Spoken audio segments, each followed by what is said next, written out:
I said for that advice for people in their teens, they should go to San Francisco. And I wonder for people in their 20s if they shouldn't go to San Francisco.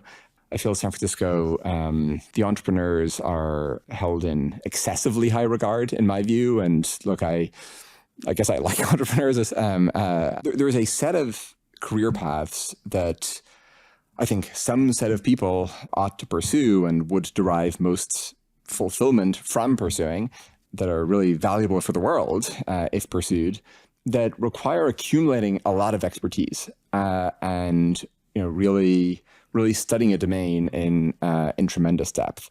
And I think San Francisco valorizes, and look, this is also San Francisco's great virtue. San Francisco valorizes a kind of striking out on your own, iconoclastically dismissing the sort of received wisdom and the founding archetypes of and lore of the Steve Jobs and the Bill Gates and all the rest. And I'm way less successful than those people, but to some extent, Stripe, in as much as it fits a pattern, is an instance of that pattern. And look, that's great, and I'm kind of happy that phenomenon exists in the world.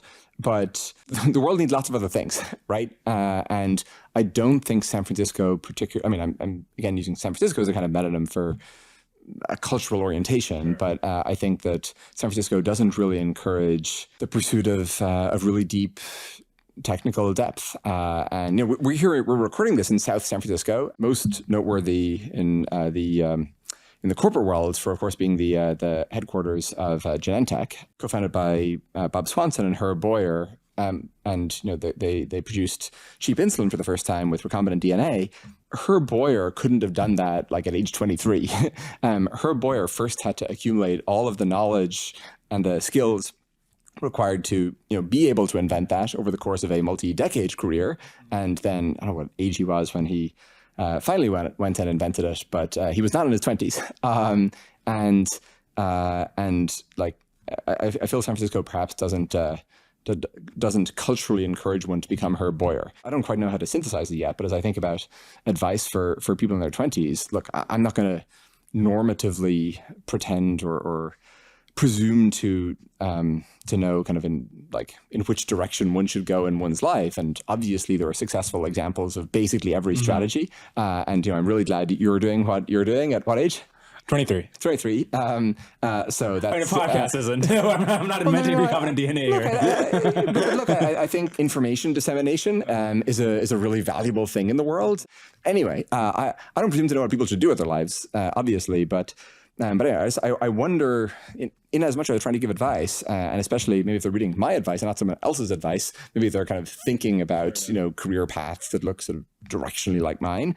I think my advice might be, maybe you should do something like what I did or I'm trying to do, but there are other paths as well. And I think a lot of really important invention in the world and a lot of the things that I'm most happy are happening actually require a very different trajectory. And I think there are counterfactual versions of my life where I pursued that path, and well, who knows how well it would have worked. So what practically does that look like to hone your craft in any of these disciplines that take a long time? I mean, you've spoken and tweeted about some of the problems with modern universities. Is that still the de facto path if you want to be the great biologist at ArcHires or something? In many domains, I don't know, right?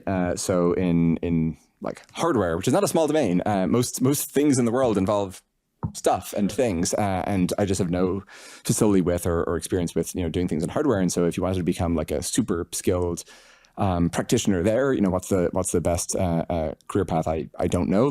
Maybe it's to drop out and join SpaceX or something. I'm not necessarily endorsing just pursuing the most establishment and credential oriented path. I think people should try to find the gradient of maximal learning in whatever it is they care most about. For biology, look, not that I'm a biologist, but it is very clear that in order to do really good work, there are a lot of bench skills one has to acquire, and then there just is a lot of actual specific knowledge. There are very few successful pure autodidacts in biology.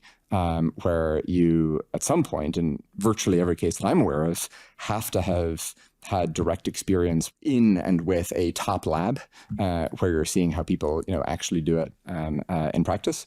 I think software is different to many other domains where you can learn a very significant fraction of the craft and the practice, while being sort of a dog online and just kind of watching other people do it. For in software, more of it just takes place in a remotely consumable fashion, right? You can watch the factory, so to speak, through open source and mailing lists and GitHub and things like that, in a way that I think isn't the case for pharmacology or for sophisticated manufacturing or for semiconductors. Maybe one version of the what people in their 20s should do is